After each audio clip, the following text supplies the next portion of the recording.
রাজনৈতিক দলের যৌথ প্রেস ব্রিফিংয়ে আপনারা এখানে উপস্থিত হয়েছেন। এই জন্য আপনাদের সকলকে আমরা আন্তরিক অভিনন্দন জানাচ্ছি, আপনাদের শুকরিয়া জ্ঞাপন করছি।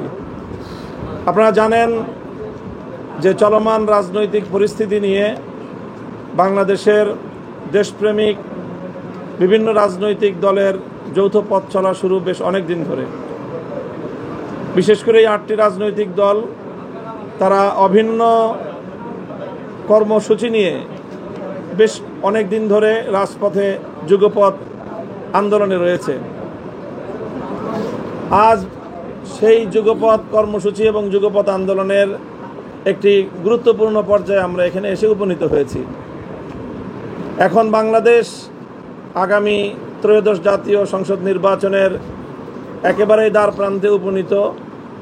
এই সময়ে জুলাই বিপ্লবকে কেন্দ্র করে বাংলাদেশের মানুষ যে নতুন স্বপ্ন দেখেছিল, সেই নতুন স্বপ্ন পূরণের, নতুন বন্দোবস্ত বাস্তবায়নের যে কমিটমেন্ট রাজনীতিবিদদের, রাজনৈতিক দলসমূহের এবং বিশেষ করে বর্তমান যে অন্তর্বর্তীকালীন সরকার ক্ষমতাসীন তাদের যে কমিটমেন্ট ছিল, সেই কমিটমেন্ট বাস্তবায়নের একটা চূড়ান্ত মুহূর্ত।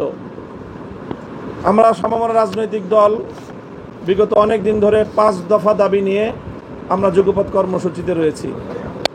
আজকের এই প্রেক্ষিতে 8টি দলের শীর্ষ বৈঠক অনুষ্ঠিত হয়েছে। সেই শীর্ষ বৈঠক থেকে আমরা আমাদের সেই পূর্ব ঘোষিত যে 5 দফা, সেই 5 দফার কিছু বিষয়কে আমরা আরও গুরুত্বের সাথে আপনাদের মাধ্যমে জাতির সামনে উপস্থাপন করতে চাচ্ছি।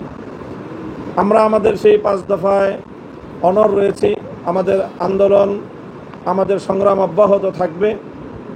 বিশেষ করে সর্বশেষ এখন জাতির যে সবচেয়ে গুরুত্বপূর্ণ এজেন্ডা, দেশের মানুষের যে অভিপ্রায় এবং ইচ্ছা, সেটা হলো যে জুলাই বিপ্লবের অর্জনকে ঘরে তোলা।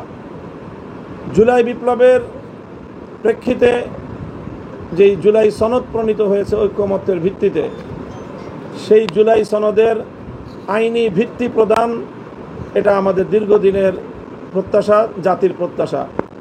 সে আইনি ভিত্তি প্রদানের রূপরেখাও ইতিমধ্যে নির্ধারিত হয়েছে এবং সেই রূপরেখার ভিত্তিতে আজকে আমরা আপনাদের মাধ্যমে সমমনা দেশপ্রেমিক 8টি রাজনৈতিক দল থেকে আমরা স্পষ্ট ঘোষণা করছি যে অনতিবিলম্বে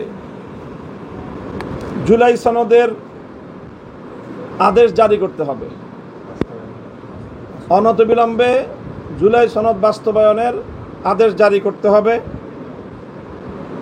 জাতীয় নির্বাচনের আগে পৃথকভাবে জুলাই সনদ বাস্তবায়নের গণভোট আয়োজন করতে হবে।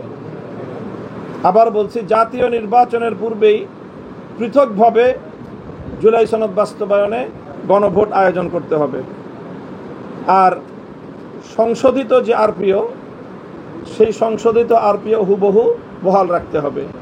তার মধ্যে কোনো ধরনের বিয়োজন, পরিমার্জন অথবা কোনো ধরনের নতুন করে কোনো পরিবর্তন, সেটা আমরা মানব না। এই বিষয়গুলো এখন আমাদের প্রধান, আমাদের গুরুত্বপূর্ণ বিষয়। অগ্রাধিকার ভিত্তিতে আমরা এই 3টি বিষয়কে জাতির সামনে উপস্থাপন করছি এবং এই বিষয়গুলো বাস্তবায়নের ক্ষেত্রে আমরা ধাপে ধাপে আমাদের পদক্ষেপ, আমরা প্রত্যেক দল নিজ নিজ দলীয়ভাবে এবং যুগপৎভাবে আমরা এই দাবিগুলো আদায়ের জন্য আমরা কর্মসূচি ঘোষণা করব, কর্মসূচি বাস্তবায়ন করব।